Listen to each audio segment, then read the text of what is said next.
بنا به خود مازن و دلوان قطابی خوشتوی پانه یا خوده دینو که بحثی چنده کن اگر هاتو ما راپورت بما مستای هنار بیتن او ما زانی مشا شکات و راپورت داکینی اری دی چوا اوی راپورت جی بینو دوباره بما مستای هنرینه و پیشی هم دی چین مدل .ud.ic نویسین و انتر کن پاشان دی چین ایمیل خو و پاسورد خو الویره تومار کن و انتر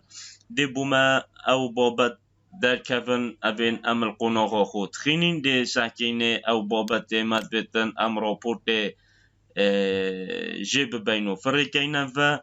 بگفت که بو نمونه ام ده چین بابت اناتومی آنکو تشریحه اوی راپورت ما بو ما مستایوی بابت هنارتی ام ده جب بین او ده جارکا دی اف راپورتا درست بو هنرینه و ام ده کلیکه که سروی بابتی لیدن بگفت که او بو ما درکت او جهه کو پیشی ما راپورت بو هنارتی کو اوه یا دجاره که دی کلیکه کل ویره سروی بابتی دینه و دل ویره بو ما دیار بیتن کو ما راپورت یا بو هنارتی اوه کو دیماهی که تعدیلات ما کرین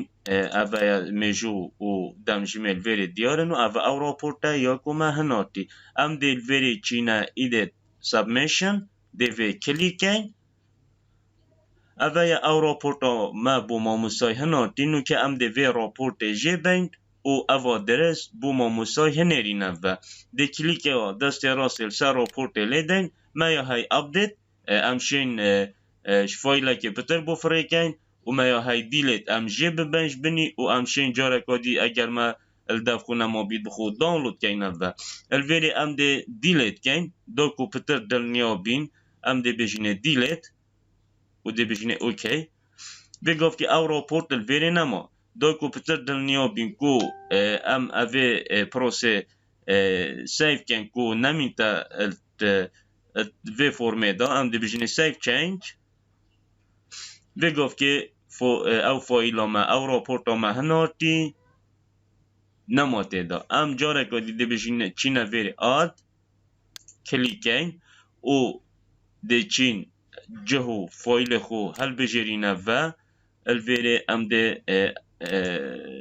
که راپورت عمل کیره ام ده چینوی جهی و راپورت خو دست نشان کن دو کلیکا لیدن و ده بجینه اپلود ویس فایل الویره جاره که دی اف راپورت درستا ما بو ماموسای پنرین ما اینا و ام ده بجینه سیف چنج بگفت که او راپورت چو بگفت که بو ما دیار بو الویره کو راپورت ما چو میجو و دم جمیرا چونه جیلویره دیار کرد